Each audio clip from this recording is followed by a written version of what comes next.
Assalamualaikum warahmatullahi wabarakatuh.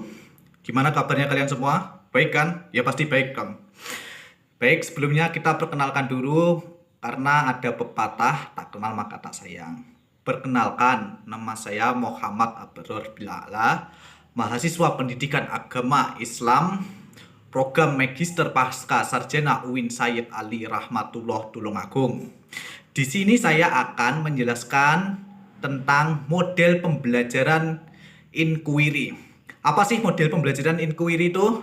Mari kita simak videonya.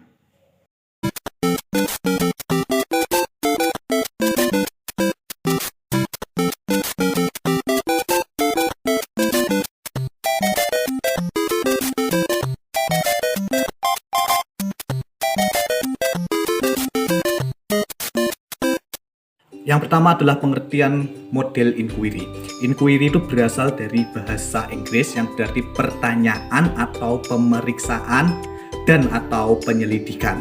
Inquiry secara luas sebagai suatu proses yang dilakukan manusia untuk mencari atau memahami informasi. Jadi pembelajaran inquiry adalah rangkaian kegiatan yang pembelajaran yang menekankan pada proses berpikir secara logis, kritis, dan analisis untuk mencari dan menemukan sendiri jawaban dari suatu permasalahan yang dipertanyakan. Karena inquiry sendiri merupakan perluasan proses penemuan yang digunakan lebih mendalam. Pembelajaran inquiry menekankan pada pemecahan masalah. Pada model ini, peserta didik mengasah seluruh kemampuan yang dia miliki untuk belajar dalam situasi proses berpikir agar peserta didik dapat menyelesaikan suatu masalah dengan dituntut secara mandiri dan percaya diri untuk mengungkapkan apa aja yang didapatkan dan diketahui untuk memecahkan masalah tersebut. Selanjutnya adalah langkah-langkah dari model pembelajaran inquiry. Langkah-langkah tersebut itu ada 6. Yang pertama adalah orientasi, yang kedua adalah merumuskan masalah, yang ketiga adalah menguji hipotesis, yang keempat adalah mengumpulkan data, yang kelima adalah menguji hipotesis, yang terakhir adalah keenam merumuskan kesimpulan. Baik, kita akan mengupas satu persatu dari langkah-langkah model pembelajaran inquiry tersebut. Mulai dari pertama adalah langkah orientasi. Langkah orientasi ini adalah langkah untuk membina suasana atau iklim pembelajaran yang responsif. Pada langkah ini, guru mengkondisikan agar peserta didik melaksanakan proses pembelajaran. Guru merangsang dan mengajak siswa untuk berpikir memecahkan masalah. Langkah orientasi merupakan langkah yang sangat penting. Keberhasilan strategi ini sangat tergantung pada kemauan siswa untuk beraktivitas menggunakan kemampuannya dalam memecahkan masalah. Yang kedua adalah merumuskan masalah. Merumuskan masalah adalah langkah membawa siswa pada suatu persoalan yang mengandung teka-teki. Persoalan yang disajikan adalah persoalan yang menantang siswa untuk berpikir memecahkan teka-teki. Itu dikatakan teka-teki dalam rumusan masalah yang ingin dikaji. Yang ingin dikaji adalah teka-teki yang ingin dikaji disebabkan masalah itu tentu ada jawabannya, dan siswa didorong untuk mencari jawabannya lalu untuk menyampaikan jawabannya kepada gurunya. Yang ketiga adalah merumuskan hipotesis.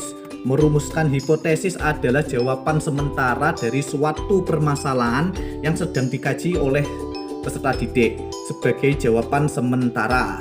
Hipotesis perlu diuji kebenarannya.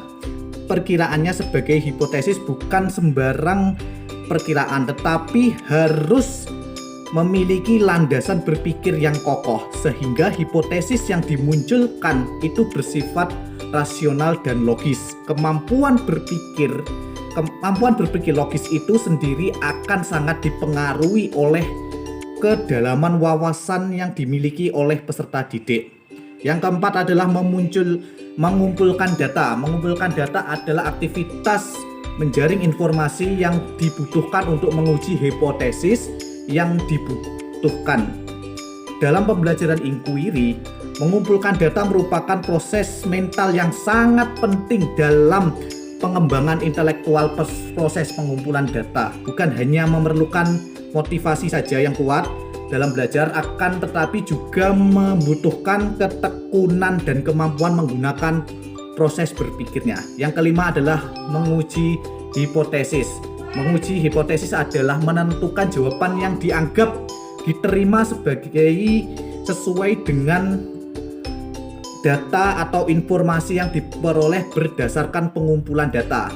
Menguji hipotesis juga berarti mengembangkan kemampuan berpikir rasional. Artinya kebenaran jawabannya itu yang diberikan bukan hanya berdasarkan argumentasinya saja, akan tetapi harus didukung oleh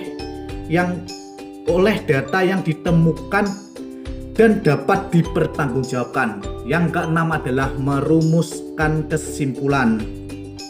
Merumuskan kesimpulan adalah proses mendeskripsikan temuan yang diperoleh berdasarkan hasil pengujian hipotesis.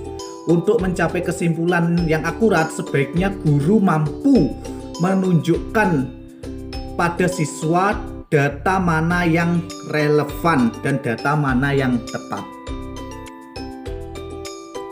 Masuk ke tujuan model pembelajaran inquiry ya. Model pembelajaran inquiry itu juga memiliki tujuan.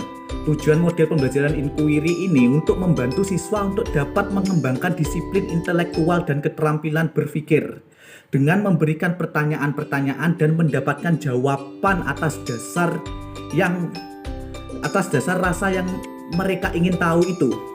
Tujuan model pembelajaran inquiry dalam mengembangkan kemampuan intelektual juga merupakan bagian dari pembentukan mental. Oleh sebab itu, dalam implementasi model pembelajaran inquiry, peserta didik tidak hanya dituntut agar menguasai pelajaran saja, tapi juga bagaimana mereka itu menggunakan potensi yang ia miliki. Seperti itu. Itu adalah itu adalah merupakan tujuan utama dari model pembelajaran inquiry tersebut. Yang terakhir kita bahas adalah karakteristik atau ciri-ciri model pembelajaran inquiry. Jadi ada beberapa hal yang menjadi karakteristik atau ciri-ciri pembelajaran inquiry sebagai berikut. Yang pertama adalah pembelajaran inquiry menekankan pada aktivitas siswa secara maksimal untuk mencari dan menemukan. Artinya pembelajaran inquiry menempatkan siswa dapat sebagai subjek belajar. Yang kedua adalah seluruh aktivitas yang dilakukan siswa diarahkan untuk mencari dan menemukan sendiri sesuatu yang dipertanyakan sehingga apa? Dapat menumbuhkan sikap percaya diri atau self belief.